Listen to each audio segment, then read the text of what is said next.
Pertanyaan berikutnya datang dari Bapak Yoyo yang menanyakan hukum daging kambing yang pernah menyusu kepada induk anjing, apakah halal?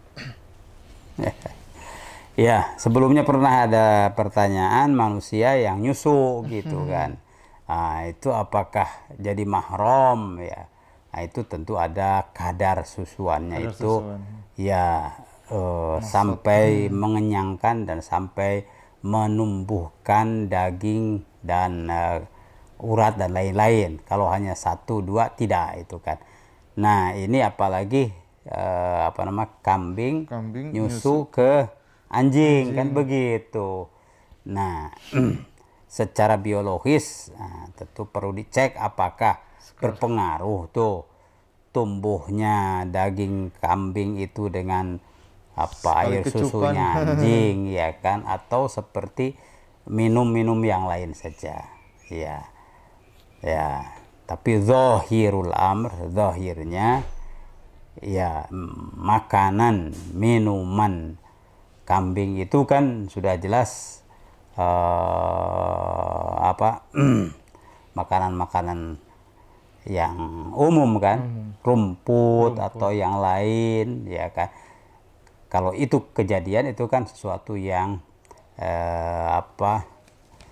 mustasna, dikecualikan.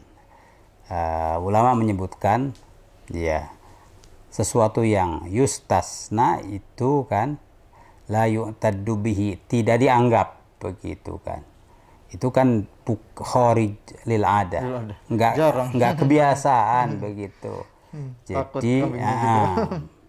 hukum itu mabniun ala al-adah atau ala syariat dan ala adah. Kalau sesuatu yang ya kharij lil adah itu tidak menjadi pertimbangan begitu. Jadi insya Allah tetap itu daging kambing ya kan, tidak menjadi terkontaminasi dengan unsur anjing. Tidak ya kan. Jazakumullah khair. Pertanyaan berikutnya datang dari Bapak Agung Nugroho ya. Apakah tersedak air wudhu lalu kemudian muntah membatalkan puasa? Tergantung bit ta'ammud atau bi ghairi ta'ammud, dengan sengaja ya atau tasahul ya tidak serius tapi ya main-main kesegrek kan begitu. Nah, jadi tala'ub tasahul itu dimasukkan dengan pada kategori ta'ammud, sengaja. Main-main misalnya main air ini srek kan begitu. Ya mungkin anak muda ya kan main-main lah segrek, itu kan itu tala'ub tasahul ya lalu segrek. Ya kalau bitamud berarti kan ada air yang masuk ke dalam. Setelah masuk muntah lagi kan. Muntahnya juga bisa sebab ta'amud tadi. Nah, kalau muntah dengan sebab ta'amud itu membatalkan. Tapi kalau muntah tidak sebab ta'amud tidak membatalkan. Itu kan. Karena sakit orang muntah ya kan. Tapi kalau dibikin muntah, itu kan itu.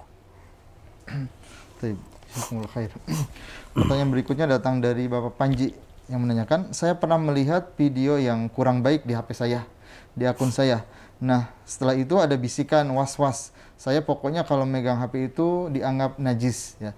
Apakah bisikan itu bisa diterima? Al-waswasatu minasyaiton. Kan begitu. Waswasah itu sumbernya, asalnya dari setan.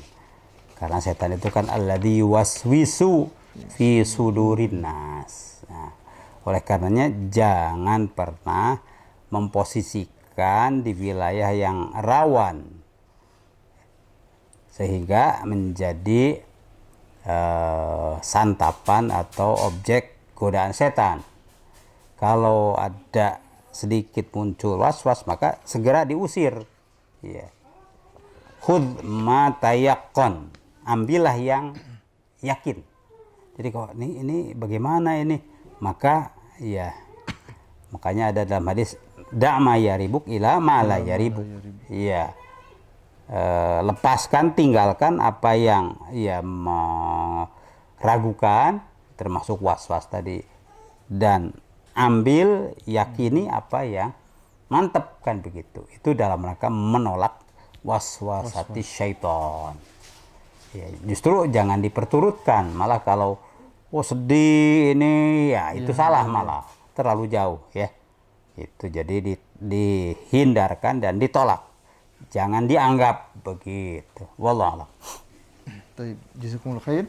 Pertanyaan berikutnya datang dari Ibu Santi asal Bandung yang menanyakan, apakah betul bahwa bawah dagu itu termasuk aurat dan jika tidak tutup, sholat kita tidak sah? Ya, kan wajhun ya. Wajhun itu pertama tentu saja lughah, secara kebahasaan wajhun itu bagian organ tubuh kita, bagian anggota tubuh kita yang menghadap. Wajhun. Ya, menghadap, menatap, melihat. Nah, bagian mana itu?